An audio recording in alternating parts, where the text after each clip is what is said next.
অত্যাচারী নির্যাতনকারীর বিচার করতে হবে। এ যেন পালাতে না পারে। বাংলার মাটিদের বিচার হবে। বাংলার মাটিতে ওদের যেমন পতন হয়েছে, বাংলার মাটিতেই ওদের তেমন বিচার হবে। প্রত্যেকটা নিরীহ মানুষকে যারা অত্যাচার করেছে, নির্যাতন করেছে। আমি 14 বছরের মানুষ, আমি কি অপরাধ করেছিলাম? আমাকে আক্রমণ করা হলো যে মানুষের অধিকার জি আদায়ের জন্য, মানুষের সত্যের বিজয়ের জন্য যে তাজা পান বিলিয়ে দিতে দ্বিধা করেনি। আজকে বড় দুঃখ ভারাক্রান্ত কণ্ঠে বলতে হয় সেই প্রিয় ভাই মুগ্ধের কথা, যে পানি বিতরণ করতে করতে মারা গেছে। এই সমস্ত ভাইয়ের রক্তে রঞ্জিত পথে আজ এ বিজয় অর্জিত হয়েছে। এই বিজয় বাংলার প্রত্যেকটা মানুষের বিজয়। সারা দেশে আজ খুশির জোয়ার বয়েছে। এই খুশি থেকে আমাদের অনেক জিনিস মনে রাখতে হবে। পরবর্তীর বাংলাদেশ গঠন করতে আমাদের সচেষ্ট হতে হবে। লক্ষ জনতা ছাত্র বুক পেতে গুলি নিতে চাই, সেই দেশে আর কখনো দুর্নীতি চলবে না, সেই দেশে আর কখনো ইয়াবাকুর চলবে না, সেই দেশে আর কখনো একটা মায়ের বুক খালি করার সাহস কোনো রাজনীতিবিদের হবে না। সতর্ক হতে মানুষের চাই। খুশির দিন, সারা বাংলার মানুষের আজ আনন্দের জোয়ার বসেছে। মৌলানা আব্দুল সালাম সাহেব অত্যন্ত সুন্দরভাবে বিষয়টা বিশ্লেষণ করছিলেন। আজকে আমি শুধু কথা বাড়াবো না, একটা কথাই বলতে চাই। আমরা যে বিজয় পেয়েছি এর মাধ্যমে প্রমাণ হলো কারো ক্ষমতা চিরস্থায়ী নয়। আপনি যত বড় ক্ষমতাবানই হন, আপনার একদিন পতন হবে। দেশের মানুষ যেদিন ঐক্যবদ্ধ হবে, ছাত্ররা যেদিন ঐক্যবদ্ধ হবে, ছাত্রদের ঐক্যের সামনে কোনো স্বৈরাচারী টিকতে পারে না। এরা সেই ছাত্র যারা 52 ভাষা আন্দোলন করে দেশকে মুক্ত করেছিল।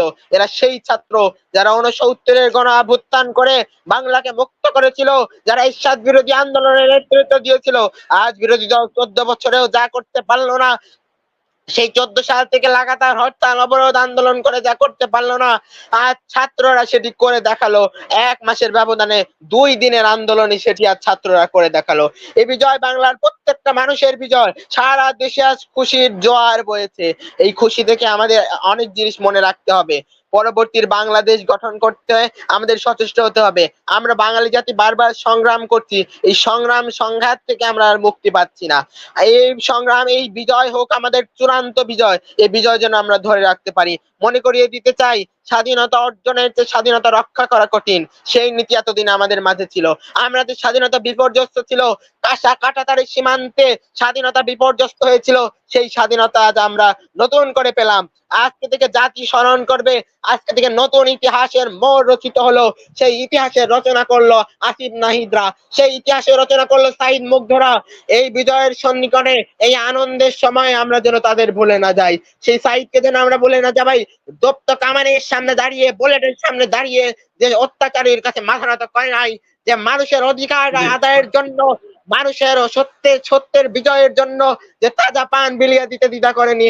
আজকে বড় দুঃখ ভারাক্রান্ত কণ্ঠে বলতে হয় সেই প্রিয় ভাই মুগ্ধের কথা, যে পানি বিতরণ করতে করতে মারা গেছে। এই সমস্ত ভাইয়ের রক্তে রঞ্জিত পথে আজ বিজয় অর্জিত হয়েছে। সেই তারা কেন জীবন দিয়েছিল? আমরা একটি সুন্দর সার্বভৌম দেশ পাবো, সেই দেশ আমরা পেয়েছি। আজ এতদিনে মানুষের রক্ত চোষক, কোটি কোটি টাকা অত্যাচারকারী যে মুক্তিযুদ্ধের চেতনা নিয়ে ব্যবসা করতো, যে নিজের ভাই বোন হারানোর চেতনা নিয়ে ব্যবসা করত, সেই চেতনা ব্যবসায়ীদের আজকে পতন ঘটেছে, সেই শত্রুদের আজকে পতন ঘটেছে। বারবার আপনারা নেট বন্ধ করে দিয়ে, কারফিউ জারি করে, জরুরি অবস্থা করে, সন্ধ্যা আইন করে, গণগ্রেফতার করে করতে পারে নাই। বাংলার মানুষ প্রমাণ করেছে তারা বীরের জাতি। বলো বীর, বলো চির উন্নত শির। কাজী নজরুলের সেই কবিতার কণ্ঠে আবার বাঙালি উন্মুক্ত হয়েছে, বাঙালি জেগে উঠেছে। এই বিজয়কে আমাদের ধরে রাখতে হবে। এই বিজয় আমরা সত্যিকারের বিজয় সেদিনই পাবো, যেদিন আমার বাংলাদেশ এগিয়ে যাবে। আমার বাংলাদেশ চায়না হবে না, আমার বাংলাদেশ ভারতের সেবাদাস হবে না। সেদিন আমরা বিজয় পেয়েছি, সত্যিকারের আমাদের এই সফলতা অর্জিত হবে। আমরা সফলতা করেছি, রাজপথ অর্জন করেছি। এই রাজপথের সফলতাকে আমাদের ধরে রাখতে হবে। সারা দেশের মানুষকে ঈদ মোবারক জানাই, এবং এই আনন্দে সকলে সামিল হন, এবং এই অত্যাচারী স্বৈরাচার শাসক যেন পালাতে না পারে। সে চেষ্টা করতেছে বিমানবন্দর দিয়ে পালানোর, এখনো পালাতে পারে নাই, ক্যান্টনমেন্টে আটকাছে। একে ধরে রাখুন, বিচার করতে হবে। সাধারণ মুসলিম মানুষদেরকে রক্ত ঝরিয়েছে, সাধারণ মুসলিম মানুষের উপর অত্যাচার নির্যাতন করেছে। এই অত্যাচারী নির্যাতনকারীর বিচার করতে হবে। এ যেন পালাতে না পারে। বাংলার মাটিদের বিচার হবে। বাংলার মাটিতে ওদের যেমন পতন হয়েছে, বাংলার মাটিতেই ওদের তেমন বিচার হবে।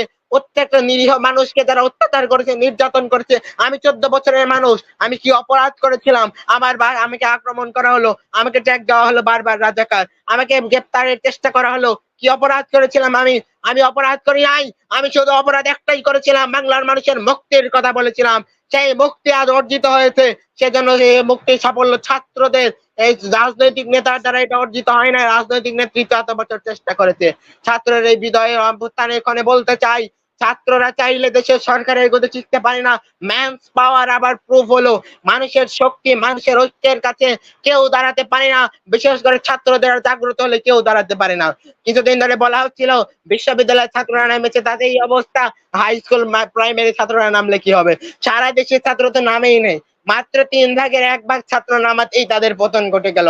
সুতরাং পরবর্তীতে যারাই আসবেন তাদের স্মরণ করিয়ে দিতে চাই, বাংলাদেশের মানুষের ঐক্য এখনো আটুল আছে। সেই ঐক্যের দিকে নজর রেখে স্বেচ্ছাচারিতা করবেন না। সেই ঐক্যের দিকে নজর রেখে জবাবদিহিতামূলক একটা সরকার করুন। এমন একটা সরকার আমরা চাই, এমন একটি প্রশাসন আমরা চাই, বাংলাদেশের মানুষ যাদেরকে প্রশ্ন করতে পারবে, বাংলাদেশের মানুষ তাদেরকে যে কাজের জবাব চাইতে পারবে, জবাবদিহিতামূলক ব্যবস্থা পারবে। এতদিন আমরা জবাবদিহিতামূলক ব্যবস্থা পাইনি। 7ই জানুয়ারিতে যারা ভোট চুরি করে আমাদের অনেক দর্শক রয়েছেন, আমি সবাইকে একটু সুযোগ দেব। সেই ভোট চোরদের আজকে পতন ঘটলো, সেজন্য অত্যাচারী রক্তচোষকদের আজকে পতন ঘটলো, যারা শাপলা চত্বর করলো, মানুষের রক্ত ঝরালো, তাদের পতন ঘটলো। সেজন্য সকলকে ধন্যবাদ জানিয়ে, ছাত্রদেরকে বিজয় সন্নিকটে স্যালুট জানিয়ে শেষ করছি। সবাইকে ধন্যবাদ। আল্লাহ হাফেজ। আসসালামু আলাইকুম। ঈদ মোবারক। জি, আসসালামু আলাইকুম। ধন্যবাদ আপনাকে। ধন্যবাদ। আরো মনির আনমিউট করেন। জি বলেন মনির। ধন্যবাদ এনাম ভাই এবং কর্নেল মারুফ স্যার। আসসালামু আলাইকুম। আলহামদুলিল্লাহ, আজকে আমাদের সবার কষ্ট সফল হয়েছে, সকল প্রবাসীর ত্যাগ স্বীকার করা সফল হয়েছে। আপনারা দিন রাত লাইভ করেছেন, মানুষকে দিক নির্দেশনা দিয়েছেন, আপনাদের কষ্ট সফল হয়েছে। আমি অভিনন্দন জানাই আপনাদের সবাইকে। দেশের যারা শহীদ হয়েছে তাদের রুহের মাগফিরাত কামনা করি, যারা বর্তমানে মাঠে আছে তাদের আরো উত্তরোত্তর সফলতা কামনা করি। আমরা দেশে দানব রাজনীতিবিদ চাই না, আমরা দেশপ্রেমিক রাজনীতিবিদ চাই এবং দেশপ্রেমিক সরকার চাই। সৎ লোকের শাসন চাই, সৎ যারা প্রকৃত আইন ভাবে চালাবেন ওদের এরকম আমরা মানুষ চাই। আপনারা সবসময় দিক নির্দেশনা দিয়েছেন, আমরা প্রবাসীরা শুনেছি, আমরা আপনাদের নির্দেশনার মতো কাজ করেছি। এখন দেশ গড়ার সময় আসবে ইনশাল্লাহ, প্রবাসীরা অবশ্যই এতে অবদান রাখবে এবং প্রবাসীদের যে ত্যাগ স্বীকার করেছে এইসব বিষয়ে আপনারা বিভিন্ন সময় কথা বলেছেন, আপনাদেরকে অসংখ্য ধন্যবাদ। আমাদের বর্তমান সময় যে পরিস্থিতি চলতেছে, সবাইকে শান্ত থাকার জন্য আহ্বান জানাচ্ছি এবং সবাইকে ধৈর্য ধারণ করবেন। বর্তমান কি পরিস্থিতি আসে সেই দিকে আমরা নজর রাখবো ইনশাআল্লাহ। আপনাদের সবাইকে ধন্যবাদ এবং অভিনন্দন। জি, ধন্যবাদ আপনাকে। ধন্যবাদ। এমদাদুল আনমিউট করেন। এমদাদুল। আসসালামু আলাইকুম ওয়া রাহমাতুল্লাহি ওয়া বারাকাতুহু। ধন্যবাদ সবাইকে। আজকে সবাইকে এখানে দেখে ভালো লাগছে। এই কয়েকদিন আগে আপনার চ্যানেলে আসলে হৃদয় রক্তক্ষরণ হয়েছিল। তখন আওয়ামী লীগের একজন নেতার সাথে আমি বাক বিতণ্ডতায় অনেক ঝগড়া হয়েছে, যে ঝগড়া আমার জীবনে কখনো অনলাইনে করি নাই। আমি মনির ভাইয়ের মাধ্যমে দুঃখ প্রকাশ করছি, কারণ হৃদয় রক্তক্ষরণ হওয়ার সময় যদি কেউ এসে কাটা গায়ে লেবুর রস দিতে চায় তখন আর মেজাজ ঠিক রাখা যায় না। সেই কারণে আমি ওই দিন নামটা বলেই ফেলি, আবুল কালাম আজাদ ভাইয়ের সাথে আমার অনেক ঝগড়া হয়েছে, যে ঝগড়া এখন ভাইরাল হয়েছে, যে ঝগড়া আমার ঘরের বাড়ি পর্যন্ত চলে গেছে ইউটিউবে আপনার মাধ্যমে। যাই হোক, আমাকে অনেকেই বলছে তোমাকে এয়ারপোর্টে আটকাবে। আমি বলছি এগুলোর ভয় করি না। যে আবু সাইদের মতো ব্যক্তি বুক পেতে গুলি নিতে পারে, সেরকম একজন আবু সাইদ থাকতে বাংলাদেশে আর কোনো ভয় নাই। এমন সন্তান হাজার হাজার লক্ষ লক্ষ জনতা, আমাদের বাংলাদেশের ভবিষ্যৎ প্রজন্ম, যেমন এই যে ফুয়াদ নামের ছেলেটা এত সুন্দর করে কথা বলছে, মাশাআল্লাহ মাশাআল্লাহ, এরা হবে আগামী দিনের রাজনীতিবিদ, এরা হবে দেশের ভবিষ্যৎ। আমি ওই দিন ভয়ে ছিলাম এবং আমার ফ্যামিলি ভয়ে ছিল যে ঝামেলা হতে পারে। যাই হোক, আজকে আমি একটা জিনিস বলতে চাই, যারা ভবিষ্যতে আসবেন তারা যেন এই জিনিসটা বিবেচনা রাখে, যে বাংলাদেশে এখনো একজন গুলির মরার পরে লক্ষ জনতা ছাত্র বুক পেতে গুলি নিতে চায়, সেই দেশে আর কখনো দুর্নীতি চলবে না, সেই দেশে আর কখনো ইয়াবাকুর চলবে না, সেই দেশে আর কখনো একটা মায়ের বুক খালি করার সাহস কোন রাজনীতিবিদের হবে না। সতর্ক হতে চাই, সতর্ক করে দিতে চাই এই সমস্ত রাজনীতিবিদদের, যারা নেক্সট প্রজন্মকে, বাংলাদেশকে যারা চালাবেন, বাংলাদেশের নেতৃত্বে যারা আসবেন, তারা সাবধানে যান। যদি আপনারা পারেন সতর্কতার সাথে থাকতে, তাহলে ক্ষমতা আসার চেষ্টা করেন, আদারওয়াইজ এখানে আর আসবেন না। বাংলাদেশের মুক্তিগামী জনতা, বাংলাদেশের ছাত্ররা